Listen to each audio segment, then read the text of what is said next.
Hello Algebra 2 students, welcome to section 11-1 graphs of sine and cosine. In this section we're going to focus on graphing periodic functions sine and cosine and applying some transformations on the graph of sine and cosine. Let me start with defining the periodic functions. They are functions that repeat exactly in regular intervals called cycles.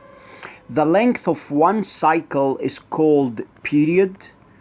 We can measure the length of one cycle or the period by determining any point we like on the graph. So if you start from this peak on the top and the graph goes down and goes up and completes a full circle and it goes to the same position, that green line represents the length of the cycle or the period. Or if you want to start from this peak down and the graph goes up and goes down again back to the same position, the same green line represents the period. The graph to the right is not periodic because there is no pattern is repeating in that graph. In example number 1, we need to identify whether each function is periodic. If it's periodic, we need to give the period of that function. The graph to the left is apparently periodic function. I see there is a pattern is repeating over and over all the time. The graph is made up of two waves, short wave and long wave. So for example, if I start from that point, because it's easy to read on the x-axis, it reads 0.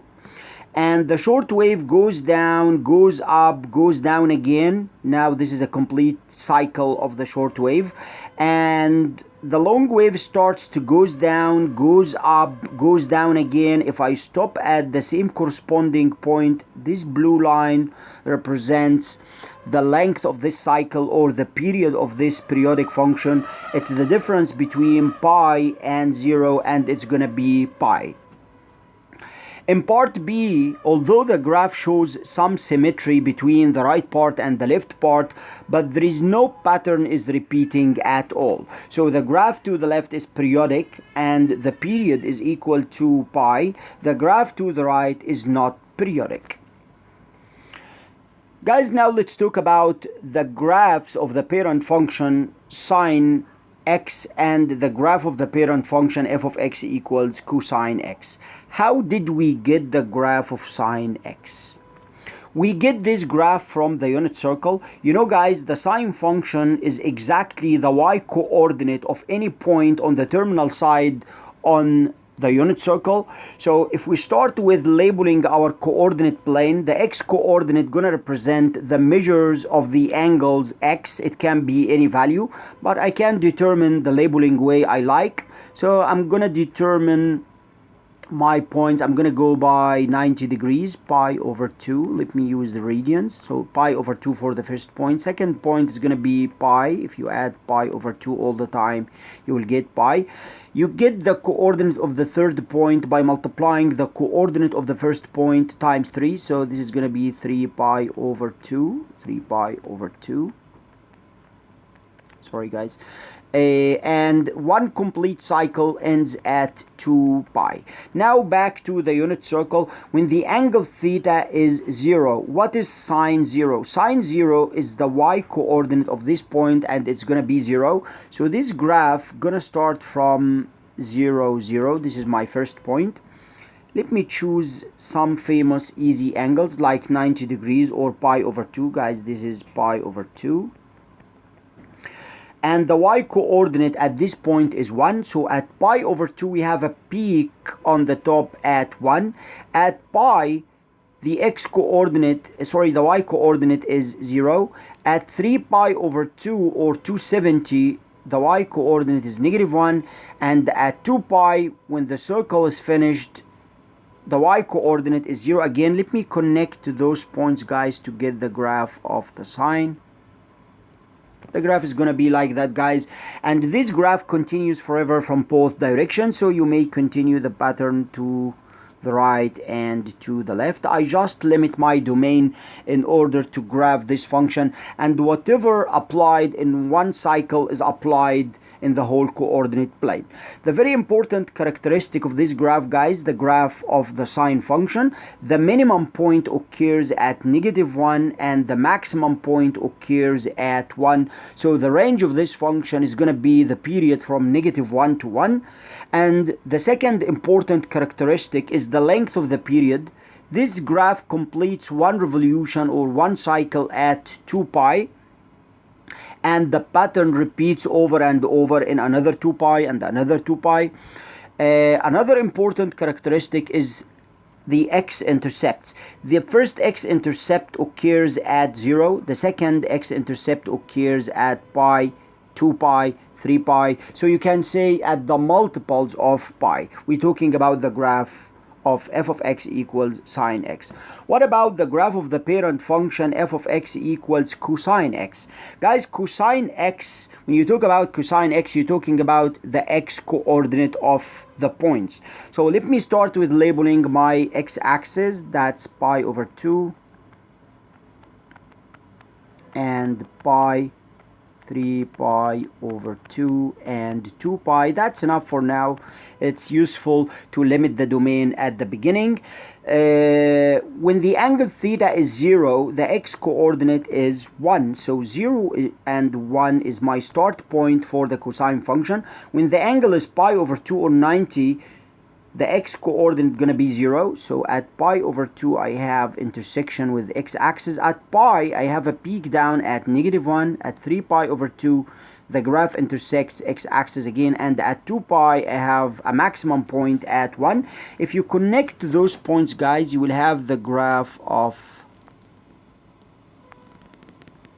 the cosine. The graph of cosine looks like that, guys, and again the pattern continues forever from both directions, so you may continue the pattern all the time. The period of the cosine is 2 pi also, so one period completes at 2 pi.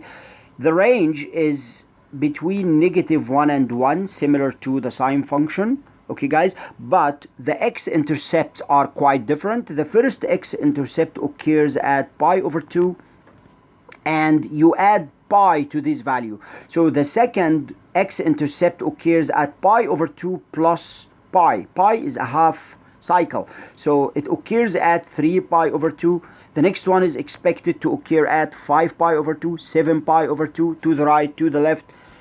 So guys, it's a extended graph from both ways. The coefficient in front of the sine function, it's invisible one. This number, guys, or this number in front of the cosine function, it's invisible one, is called the amplitude of the function. The amplitude of the function determines the vertical stretch or compression of the graph of the sine function or the graph of the cosine function. We can calculate this amplitude by subtracting the maximum value, which occurs at y value 1, and the minimum value, which occurs at -1. The difference between 1 and the -1 is 2. Half of this 2 is equal to 1. This is why the number in front of the sine and cosine parent function is equal to 1, because the amplitude is 1. This amplitude has an effect of the range of the function. So if the amplitude is equal to 1, the range is going to be from -1 to 1 in both functions. But if this amplitude is going to be a different number, like 2 for example, the range of this function is going to be from -2 to 2. So pay attention to the amplitude of the function. It's really important. It determines the range or the y values of the function. The domain of both sine function and cosine function is all real values, any angle theta, any measure of x. The range is the same. I'm talking about the parent sine and cosine function. The range is y greater than or equal -2 and less than 1, y greater than -1 and less than 1. The period, one complete revolution or period, occurs at 2 pi for both functions, and the amplitude is 1 for both of them. The x-intercept of the sine function occurs at plus or minus pi times n. Guys, n can be any integer starting from 0. So if you multiply this pi, pi is half revolution, half cycle. half cycle times n. So if the first x-intercept occurs when n equals 0, 0 times pi, it's going to be 0. This is exactly the first x-intercept. And if you substitute n equals 1, it gives you at pi, at 2 pi, 3 pi, 4 pi, plus or minus, because you can go either right or left. When you talk about the x-intercept of the cosine function, that's quite different, because the first x-intercept occurs at pi over 2.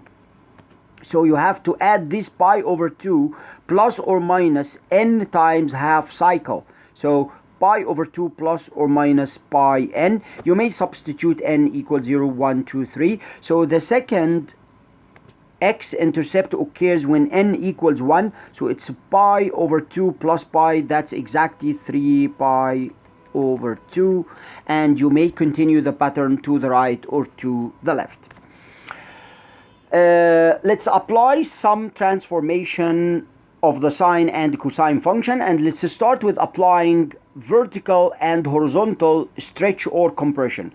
Guys, if the sine function is multiplied by amplitude A, and this A, the absolute value of A, if the absolute value of A is greater than 1, this is vertical stretch. If the absolute value of A is less than 1, that's a vertical compression. If you see another number inside multiplied by x, that number is called the factor of compression, horizontal compression or horizontal stretch. Okay, guys? And that number affects the length of the cycle or the period, because the period is equal to, that's a really nice formula. It gives us the length of the period if there is any type of horizontal stretch or compression. Because guys, when you stretch the graph of the sine horizontally, the period gonna be longer, and if you compress it, the period gonna be shorter. How do we determine the length of that cycle or that period? It's always 2 pi over the absolute value of p. So changing the amplitude, it's considered vertical stretch or compression, and changing the number in front of x is considered horizontal stretch or compression. Let's see that example. Using f of x equals sine x, that is the parent function f of x equals sine x, as a guide, graph the function g of x equals half times sine half x. Guys, as you see, g of x is multiplied by amplitude of half. So what do you expect, guys? That's a vertical, vertical compression by a factor of half, and it affects the range of this function. The amplitude of that function is the absolute value of a. Absolute value of half is equal to half. It affects the range of this function, okay, because the range of the parent function starts at minimum -1 and stops at maximum 1. But because the amplitude is half, this amplitude gonna be multiplied by the start point and the end point, and it produces different range. So my range gonna be half times -1, it's gonna be -half, and the maximum gonna be half times 1, it's gonna be half. So that's exactly vertical compression. So I expect to see a shorter graph than the parent function. Guys, if you talk about the period of that function, how do I find the period? We have a formula, guys. Do you remember the formula to determine the period of g of x? It's always 2 pi over the absolute value of p. In that situation, it's 2 pi over half. The value of b is equal to half. Guys, if you simplify 2 pi over half, it gives us 4 pi. So the length of that period of the transformed graph g of x is going to be 4 pi. Guys, this is double the regular period. The regular period of the sine function is 2 pi. So what do you expect? This is exactly horizontal stretch. Yes, it's a horizontal stretch. So I expect to see a wider sine graph, wider than the parent function. X-intercepts. Guys, I'm trying to write everything, all important characteristics about this graph before I start graphing, because this information gonna be our guide when we create our graph. So how do I figure out the x-intercept? For the parent function, the x-intercept occurs at plus or minus half cycle times n. What is half of this cycle, guys? Guys, this is not a regular cycle. This is a doubled cycle. It's 4p. The period is 4p. What is half cycle of 4 pi? It's 2 pi. So it's n times 2 pi. That's a formula. So what is my first x-intercept for g of x? Put n equals 0. So it's going to be at 0. What is my second x-intercept? Put 1. So 1 times 2 pi, it's going to be at 2 pi. One more x-intercept. If you put 2, it's going to be 4 pi. Guys, this is a complete cycle. So we start at 0 and we end at 4 pi. And this is the x-intercept in the middle. So we don't need any more x-intercepts. That's enough. Now, guys, let me graph the parent sine function f of x equals sine x in blue. And later, let me graph g of x in red, but be aware of the scale you're using, guys, because our graph g of x is stretched horizontally, and the complete cycle of that graph gonna be 4 pi, so I need to use a smaller scale. So let me go by pi. That's 2 pi, 3 pi, 4 pi, and that's enough for now, guys. Okay, let me start with the parent function f of x equals sine x. Guys, we know the sine parent function starts from 0, 0, and it has a peak on the top at 1, and this peak occurs at pi over 2. Remember, guys, the peak, it's at pi over 2. Pi over 2 in the middle between 0 and pi. So it's going to be at this point. At pi, it has x-intercept. At 2 pi, there is another x-intercept. But between pi and 2 pi, at 3 pi over 2, it has a peak on the bottom like this one. So now here's my graph of, sorry guys, this is at half and it's at 1. So let me erase this point and put it on the right position. So this is my graph of the parent function. Let me connect these points. So go up, go down, go to the bottom peak, and back to 2 pi. So the graph of the parent function f of x equals sine x completes at 2 pi. Okay, this is exactly the graph of f of x equals sine x. Now let me change the color and choose red for g of x. G of x has 3 x-intercepts at 0 and at 2 pi, and complete cycle at 4 pi. It has a peak on up between 0 and 2 pi. Guys, what is in between 0 and 2 pi in the middle? It's at pi, but the maximum is half. The maximum is half. So at pi, it goes up to reach half. And between 2 pi and 4 pi in the middle, at 3 pi, it has a minimum value of negative half. So at this point, I have negative half. Now, guys, if I connect these points in red, I will have the graph of g of x.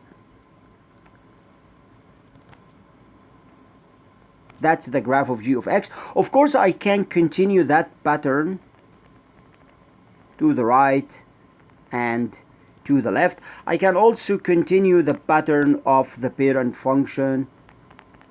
Okay, guys, all the time you can continue the pattern this way.